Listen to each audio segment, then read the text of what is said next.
জাতীয় বিশ্ববিদ্যালয়ের নতুন উপাচার্য অধ্যাপক আমানুল্লাহ। 4 বছরের জন্য অধ্যাপক আমানুল্লাহকে জাতীয় বিশ্ববিদ্যালয়ের উপাচার্য করা হয়েছে। বাংলাদেশ জাতীয় বিশ্ববিদ্যালয়ের নতুন উপাচার্য অধ্যাপক আমানুল্লাহ। 4 বছরের জন্য অধ্যাপক আমানুল্লাহকে জাতীয় বিশ্ববিদ্যালয়ের উপাচার্য করা হয়েছে।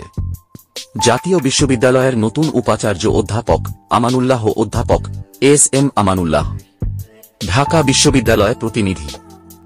জাতীয় বিশ্ববিদ্যালয়ের নতুন উপাচার্য হিসেবে দায়িত্ব পেয়েছেন ঢাকা বিশ্ববিদ্যালয়ের সমাজবিজ্ঞান বিভাগের অধ্যাপক এস.এম. আমানুল্লাহ। বিশ্ববিদ্যালয়ের আচার্য রাষ্ট্রপতি মো. শাহাবুদ্দিনের অনুমোদনের পর শিক্ষা মন্ত্রণালয় বুধবার এ বিষয়ে প্রজ্ঞাপন জারি করে।